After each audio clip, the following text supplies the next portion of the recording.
আসসালামু আলাইকুম সবাইকে। আশা করি আপনারা সবাই ভালো আছেন। আপনারা রিসেন্টলি দেখেছেন যে একটা আনফরচুনেটলি আমাদের আর মিরাজের মধ্যে একটা ভয়েস রেকর্ডিংটা ভাইরাল হয়ে গেছিল। সো এটা আমার কাছে মনে হয় যে এটা আমার দায়িত্ব আপনাদেরকে এক্সপ্লেন করা হোয়াট হ্যাজ এক্স্যাক্টলি হ্যাপেন্ড। আর জিনিসটা কেমনে হলো was also a big question because আমি তো করি নাই, আমি জানি না এই জিনিসটার পিছনে কি ছিল। বাট যার সাথে আমার এই পুরো কনভারসেশনটা হয়েছে আমি ওকে ইনভাইট করতে চাবো, সো অ্যাটলিস্ট আপনারা সবাই জানতে পারেন যে এক্স্যাক্টলি কি নিয়ে আমার আলাপ হচ্ছিল ওর সাথে। সো যদি আমি মিরাজকে অ্যাড করতে পারি ভালো হবে। একটা আপনার যদি একটু ওয়েট করেন আমি ওরা অ্যাড করি। ভাই আসসালামু আলাইকুম। আসসালাম রে, কি অবস্থা? এই তো ভালো ভাই, আপনার কি মাথা ঠান্ডা হয়েছে? মাথাটা ঠান্ডা হয়েছে, তুই দেখছিস আমি যে তোর সাথে ওইদিন ফোনে কথা কইছি এই ভিডিও এই অডিও ক্লিপটাও ভাইরাল হয়ে গেছে। এটা কিভাবে সম্ভব ভাই? এটা কিভাবে হলো? তুই করছিস না? আরে না ভাই, কি বলেন, মানে সব দোষ কি আমার দিবেন নাকি? কই আমি করছি? না না, আমি তো করি না, আমি নিজেরটা তো নিজে ভাইরাল করবো না। যাই হোক, এই আজকে সবার সামনে এই কারণেই আসা যে জিনিসটা কি পুরোটা এক্সপ্লেন করার জন্য। না, এটা তো অডিও ভাইরাল হয়েছে, এটা তো অবশ্যই মানে না, অডিও ক্লিপ ভাইরাল হয়েছে ঠিক আছে, বাট যে জিনিসটা মুশফিক করছে ওটাও তো খুব একটা বেশি ভালো না, ঠিক না? এখন ঠান্ডা যদি হয় একটা কাজ করি, শোনেন, আপনি রাগ করেন না, আমি মুশফিক ভাইরে ডাকি এবং মুশফিক ভাইয়ের সাথে কথা বলি। ডাকিস না, মুশফিক ভাইরে ডাকিস না, আমি তোরে বলিস কথাটা শোন। প্রথমত যে জিনিসটা ও করছে এটা তো কোনো দিক থেকে ঠিক না। পুরা টিমের দায়িত্ব ওর মধ্যে ছিল, আমরা একসাথে খেলবো, একসাথে আমরা নেক্সট ইয়ারে থাকবো, এটাই প্ল্যান ছিল। ও হঠাৎ করে নিজের একটা টিম বানায়, যে নিজের টিম একটা বানাচ্ছে, দল বানাচ্ছে। আমার কাছে মনে হয় কি জানো মিরাজ, মুশফিককে না ডেকে আমাদের বড় ভাইরে ডাকি, ওনাদের জিনিসটা বলি, উনি শুনুক, শোনার পর ওনার কি ধারণা এটা আমরা আগে শুনি, বুঝছো? কারণ এটা নিয়ে আসলে খুব বেশি খারাপের দিকে চলে যাচ্ছে। সো রিয়াদ ভাইরে যদি অ্যাড করতে পারি তাহলে খুব ভালো। দাঁড়া আমি একটু অ্যাড করার চেষ্টা করি রিয়াদ ভাই। ভাই আসসালামু আলাইকুম। ওয়ালাইকুম আসসালাম। তামিম, কি খবর? কেমন আছিস? Looking young, my brother. আলহামদুলিল্লাহ, ট্রাইং টু বি। মিরাজ, কেমন আছিস? এই তো রিয়াদ ভাই, আপনি কেমন আছেন? ভালো আছেন? আছি আল্লাহর রহমতে, ভালো রে। তোরা ভালো আছিস? ভাই অন্য একটা বিষয়ে আপনাকে রিকোয়েস্ট করলাম আসার জন্য, বুঝছেন ভাই? ওই রিসেন্টলি একটা ভয়েস রেকর্ডিং একটা ভাইরাল হয়েছে আমার আর মিরাজের, বুঝছেন? মেইনলি যে জিনিসটা ছিল হলো যে আপনি জানেন যে লাস্ট ইয়ার আমরা যখন বরিশালে খেললাম, খেলার পর আমরা ডিসাইড করছিলাম যে আমরা সবাই একসাথে খেলবো নেক্সট ইয়ার। আর আমাদের কতটা ইম্পর্টেন্ট ছিল টিমে, এটা তো আপনি জানেন। পুরো টিমের দায়িত্ব, সে ম্যাচ চালাইছে, সব করছে। আর আমার তরফ থেকে কিন্তু ওকে আমি যথেষ্ট পরিমাণ সম্মান দিছি। হ্যাঁ, ট্রু ট্রু, হ্যাঁ অ্যাবসলিউটলি। ভাই ও আমাদেরকে কাউকে না বলে আমাকে অ্যাটলিস্ট আমাকে বলা উচিত ছিল সে আলাদা একটা টিম করতেছে।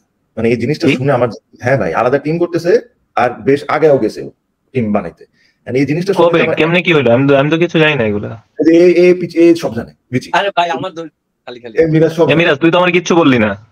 ভাই তামিম ভাই মানে একদম পুরো বলতেছে, আমি কিছুই জানি না। আমি হালকা একটু শুনতেছিলাম যে মুশফিক ভাই যাওয়ার কথা, বাট 100% কোনো কনফার্ম না। বাট তামিম ভাইয়ের কাছে আমি মাত্র শুনলাম যে মুশফিক ভাই নাকি আলাদা টিম বানাচ্ছে। বাট আমিও জিনিসটা ক্লিয়ার না। আমি চাচ্ছিলাম মুশফিক ভাইয়ের সামনাসামনি এনে দুজনকে সামনাসামনি বসিয়ে তাহলে জিনিসটা ক্লিয়ার হবে। বাট সে বলতেছে যে সে রাগ করে আছে অনেক, বুঝছেন? মুশফিক ভাইয়ের সাথে কথা বলতে একটু ডাক দে তোর, মানে মানুষজন তো আমার খারাপ না, জিনিসটা তো ক্লিয়ার হওয়া প্রয়োজন, তুই মুশফিককে ডাক দে। তুই যদি দেখেন আমার গালায় উড়াই ফেলতেছে ওই আমরা ডাক ডেকে জিনিসটা ক্লিয়ার হবে। হ্যাঁ প্লিজ প্লিজ, হ্যাঁ মুশফিককে ডাক, ওটাই মানে বেটার। আপনি একটু কষ্ট করে ডাক দেন ভাই। আসছে। আচ্ছা, আসসালামু আলাইকুম। তোরে আমি কইছি যে একসাথে খেলবো, সব করবো, তুই আবার অন্য টিম বানাইতে গেছিস। আজাইরা আলাপ করে লাভ নাই, যেটা আসল কাহিনী সেই কাহিনীটা বল। আচ্ছা, যেটা আসল কাহিনী আমি বলি। এবার ঈদের যে নগদের যে ক্যাম্পেইন, এখানে 24 জন গ্রাহক ঢাকা শহরে জমি পাবে। বাট এখানে একটা ছোট্ট একটা রুল আছে। এই মিরা শোন, তোর তো জমির নেশা। ছোট্ট একটা রুল আছে যেটা হলো সবাইকে 2 জন করে টিম করতে হবে, যারা 3 জন করে টিম বানাবে। আর এই মুশফিক আমার টিম ছেড়ে অন্য টিমে চলে গেছে, বুঝছস মিরাজ? এটা নিয়ে হলো পুরা কাহিনীটা। আর সবচেয়ে মজার বিষয় হলো যে এই পুরা নাটকটা যে সাজাইছে যে ব্যক্তি, হ্যাঁ, আর আমাকে দিয়ে যে নাটকটা করাইছে তাকে আমরা ইনভাইট করি। তার মুখে শুনি যে এই কাজটা কি কারণে করেছে, আমার এতগুলা গালি শুনাইলো, আর এখন যায় এইসব নতুন নাটক করতেছে। ভাই আমরা একটু অ্যাড করতে পারি ওনাকে? ভাই আসসালামু আলাইকুম। আসসালামু আলাইকুম। আসসালামু আলাইকুম তামিম ভাই। ভাই হ্যাঁ শোন, তুই তো এই টিম নিয়ে পড়ে আছিস, আমার তো নগদ ইসলামিক আলাদা ক্যাম্পেইনের একটা টিম আছে, সেটা নিয়ে আমি চিন্তা করছি। আচ্ছা এই যে গালি খাইলাম, আপনি একটু ফেসবুক একটু দেখেন আমার কি করতেছে, ঠিক আছে? এখন বলেন যে পুরো কাহিনীটা কি। নগদ তো সবসময় চমক নিয়ে আসেন, আপনারা জানেনই। গতবার যেমন একটা বিএমডব্লিউ দিয়েছে, একজন পেয়েছে, তো সেটা নিয়েই তো সারা বাংলাদেশ একটা হইচই পড়ে গেছিল। বাট এইবার আসলে নগদ নিয়ে আসছে এমন একটা জিনিস যেটা আসলে একজন উইনার হবে না, উইনার হবে লাখ লাখ মানুষ। এর মধ্যে প্রথম সেটা সবচেয়ে বড় জিনিস যে 24 জন মানুষ ঢাকায় জমি পাবে নগদ থেকে। প্লাস নগদের যারা পার্টনার আছে, মোবাইল অপারেটর, ব্যাংক, তারপরে হচ্ছে যে পেমেন্ট মার্চেন্ট, সবাই মিলে, এটা নগদ না, সবাই মিলে নগদের গ্রাহকের জন্য 20 কোটি টাকা ক্যাশব্যাক, ডিসকাউন্ট, কুপন এবং বিভিন্ন গিফট নিয়ে আসছে। এবং ইন্টারেস্টিং বিগ বিগ গিফট নিয়ে আসছে। তো গতবারের লেভেলটাকে এবার ডাবল করছে। মিরাজ, কি মনে হয় আপনাদের?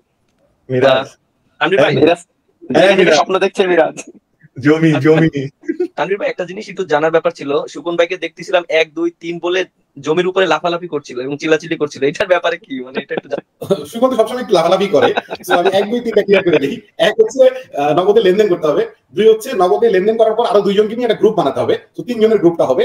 আর 3 হচ্ছে এই 3 জন মানুষ সারা মাস অ্যাক্টিভ থাকতে হবে, তাহলে এই 24টা জমি এবং এই 20 কোটি টাকা গিফট পাওয়া যাবে। আর আমার খুব ইচ্ছা আছে Yes. মিরাজ মুশফিক খুব হাসতেছে। আপনি কি তানভীর ভাই, আমি একটা কথা- আমার একটা কোশ্চেন ছিল, তানভীর ভাই আমার একটা কোশ্চেন ছিল, যেহেতু ধরেন আমরা তো নগদের সাথে আছি, এখন আমাদের জন্য কি এই সুযোগটা মানে বহাল থাকবে, মানে আমরাও কি জিততে পারবো? এবং এইবার যে নগদ যেটা নিয়ে আসছে যে বাংলাদেশের যে কোনো মানুষ এই অফারটা নিতে পারবে এবং যত ইচ্ছা গ্রুপ বানাতে পারবে। তামিমের গ্রুপ আলাদা হয়ে সাকিব ভাই কিন্তু গ্রুপ বানাতে পারেন, কোনো সমস্যা নেই।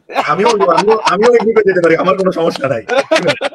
কথাটা শুনেন, আর রিয়াদ ভাই যেটা বলতেছে যে আমরাও কি পাবো নাকি, কারণ আমরা যদি অ্যাপ্লাই করি তখন আপনি আবার বলবেন না তো ভাই আপনাদেরকে দিলে তখন মানুষজন মনে করবে যে আমি ইচ্ছা করে দিয়ে দিছি। আমরা রিয়েলি পারি, এবার রিয়েলি সবাই পাবে।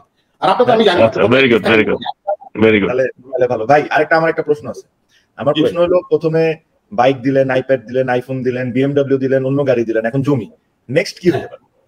নেক্সটটা সারপ্রাইজ থাকুক, নেক্সটটা জমির চেয়ে অনেক বড় কিছু হবে। কারণ আপনারা জানেন যে নগদের ডিজিটাল ব্যাংক আসতেছে, সো এই কত বড় জিনিস হতে পারে। মুশফিক ভাই কিন্তু নগদ ইসলামকে গ্রাহক নিয়ে মক্কা মদিনা যাচ্ছে, সো এটা ডিফারেন্ট ভালো কাজ করছে। ইনশাআল্লাহ, না আলহামদুলিল্লাহ, এটা ইসলামিক সাইডটাকে ও যেভাবে করে হ্যান্ডেল করতেছে আর আপনারা যেভাবে করে হ্যান্ডেল করতেছেন, মাশাআল্লাহ এটা খুবই ভালো। আর আল্লাহর ঘরে নিয়ে যাচ্ছেন, এর চেয়ে বড় কিছু আর হতেই পারে। আশা করি আমার ওই রেকর্ডিংটা কেন করা হয়েছিল এটা আপনারা ক্লিয়ার, এখানে কোনো ঝগড়াঝাটি হয় নাই, আমরা সবাই এক, সবসময় এক থাকবো। আর এই জমি জিতার চান্সটা লাইফের একবারই সুযোগ আসছে আপনাদের কাছে, আমি শিওর আপনারা অনেক বেশি করে এই ক্যাম্পেইনে যোগ দিবেন। ক্যাম্পেইনের 3টা রুল আছে, খুব সিম্পল। আমি মুশফিক, রিয়াদ ভাই আর মিরাজকে বলবো যে 1 2 3 এর রুলগুলো বলে দিতে। সো মুশফিক তুই যদি 1 থেকে শুরু করস, তারপর রিয়াদ ভাই, মিরাজ। বিসমিল্লাহির রহমানির রহিম। 1 নাম্বার রুল, নগদে লেনদেন অবশ্যই করতে হবে। নাম্বার 2 হচ্ছে গ্রুপ খুলতে হবে এবং গ্রুপ খোলার জন্য নগদ অ্যাপে যেতে হবে বা অ্যাক্সেস করলেই হবে। নাম্বার 3, নগদ গ্রুপে অ্যাক্টিভ থাকতে হবে। ঠিক মিরাজের মতো, যেরকম মাঠে অ্যাক্টিভ থাকে। ভাই আমি মাঠের বাইরেও থাকে, জমিতে অ্যাক্টিভ। আমার এই নগদে যে ক্যাম্পেইন চলতেছে আমি কালকে থেকে শুরু করে দেবো। একদম সত্যি কাহিনী, এটা দিয়ে শেষ করি আমরা। তো মিরাজের ছেলের সাথে আমি জানি না আপনার পরিচয় হয়েছে নাকি, এজ এ সুইট হার্ট, এটা খুবই খুবই মাশাআল্লাহ কিউট একটা বাচ্চা। তোরে আমি একদিন দুষ্টামি করে ধরে রাখছি, আমি বলছি যে তোমার বন্দুক লাগবে, বলে লাগবে না। আমি বলছি তোমার গাড়ি লাগবে, বলে লাগবে না। আমি বলছি জমি লাগবে, বলে আছে খুলনায়, ঠিক আছে। মিরাজের জমি খুব পছন্দ আপনার, ওরে ও কিন্তু একমাত্র ক্রিকেটার এখনকার যারা আমাদের মাননীয় প্রধানমন্ত্রী জমি দিয়েছেন, because Miraz came from a very needy family when he started, মাশাআল্লাহ এখন আল্লাহ তাকে অনেক বড় করছে, বাট আমাদের মাননীয় প্রধানমন্ত্রী কিন্তু তাকে খুলনায় জমি দিয়েছে, ঠিক না মিরাজ? হ্যাঁ ভাই, 3 কার্ড। জি, ওকে, তাহলে সবাই ভালো থাকেন, আশা করি খুব তাড়াতাড়ি দেখা হবে। গুড লাক সবাইকে, ইনশাআল্লাহ। ইনশাআল্লাহ। আল্লাহ হাফেজ, টেক কেয়ার ভাই। আসসালামু আল্লাহ হাফেজ, আসসালামু আলাইকুম, টেক কেয়ার ভাই।